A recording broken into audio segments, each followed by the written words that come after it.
Hi friends, welcome back to our channel.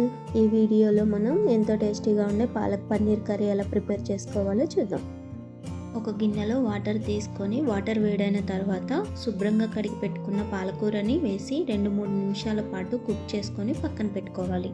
తర్వాత కడాయిలో oil వేసుకొని ఆయిల్ వేడైన తర్వాత దానిలో పచ్చిమిర్చి, ఆనియన్, టమాటో, జీడిపప్పు వేసి కొంచెం సేపు ఉడకనివ్వాలి. ఇవి మంచిగా ఉడికిన తర్వాత గ్యాస్ ఆఫ్ చేసి కొంచెం సేపు చల్లారనివ్వాలి.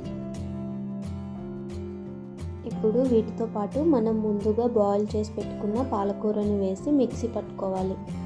ఇప్పుడు కడాయిలో ఆయిల్ కానీ నెయ్యి కానీ వేసుకొని దానిలో కొంచెం జీలకర్ర, బగారా ఆకు, యాలకులు, లవంగాలు, అలాగే కొద్దిగా అల్లం వెల్లుల్లి పేస్ట్ కూడా వేసుకోవాలి. అల్లం వెల్లుల్లి పేస్ట్ పచ్చివాసన పోయేంత వరకు ఫ్రై చేసుకోవాలి. దీనిలో మిక్సీ పట్టుకున్న పాలకూర పేస్ట్ని వేసుకోవాలి. 2-3 నిమిషాలు ఉడికిన తర్వాత దీనిలో కొంచెం పసుపు, ఉప్పు, కారం వేసుకొని గ్యాస్ మీడియం ఫ్లేమ్లో పెట్టుకొని అడుగంటకుండా కలుపుతూ ఉండాలి. తర్వాత గ్రేవీకి తగినంత వాటర్ యాడ్ చేసుకోవాలి. దీనిలో మనం చిన్న చిన్న ముక్కలుగా కట్ చేసి పెట్టుకున్న పన్నీరుని వేసుకొని గ్యాస్ మీడియం ఫ్లేమ్లో పెట్టుకొని 5-10 నిమిషాల పాటు కుక్ చేసుకోవాలి.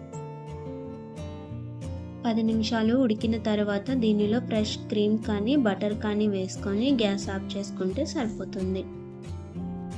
చూసారు కదా ఫ్రెండ్స్, ఎంతో టేస్టీగా ఉండే పాలక్ పన్నీర్ కర్రీ ఎలా ప్రిపేర్ చేసుకోవాలో. మనకి చపాతీలోకి కానీ అన్నంలోకి కానీ చాలా టేస్టీగా ఉంటుంది.